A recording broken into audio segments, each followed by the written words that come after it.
How great is Christ, and how far-reaching is the work which he accomplished? Well, in today's passage, we get an idea of his greatness and the far-reaching effects of his work.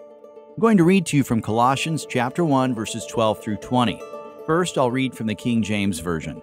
The Apostle Paul is speaking, and he says, "Giving thanks unto the Father, which hath made us meet to be partakers of the inheritance of the saints in light, who hath delivered us from the power of darkness, and hath translated us into the kingdom of his dear Son, in whom we have redemption through his blood, even the forgiveness of sins, who is the image of the invisible God, the firstborn of every creature.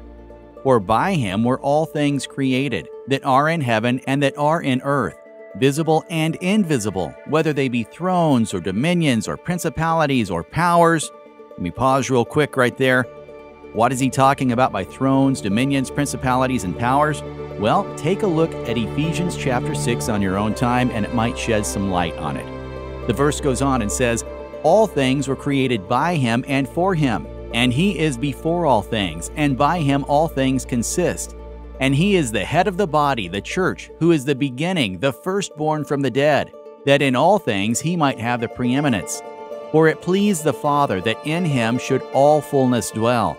And, having made peace through the blood of his cross, by him to reconcile all things unto himself, by him, I say, whether they be things on earth or things in heaven." Did you hear that last line there?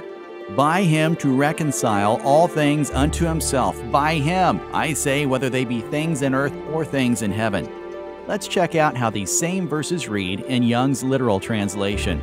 "Giving thanks to the Father, who did make us meet for the participation of the inheritance of the saints in the light, who did rescue us out of the authority of the darkness, and did translate us into the reign of the Son of his love, in whom we have the redemption through his blood, the forgiveness of the sins." Notice redemption is not through our blood, sweat, and tears, but through his blood. Verse 15, "Who is the image of the invisible God, firstborn of all creation. Because in him were the all things created, those in the heavens and those upon the earth, those visible and those invisible, whether thrones, whether lordships, whether principalities, whether authorities, all things through him and for him have been created. And himself is before all, and the all things in him have consisted. And himself is the head of the body, the assembly, who is a beginning, a firstborn out of the dead, that he might become in all things himself first. Because in him it did please all the fullness to tabernacle." And then listen to this, "and through him to reconcile the all things to himself, having made peace through the blood of his cross, through him, whether the things upon the earth, whether the things in the heavens." Take some time to meditate upon these verses, and then read through them again on your own.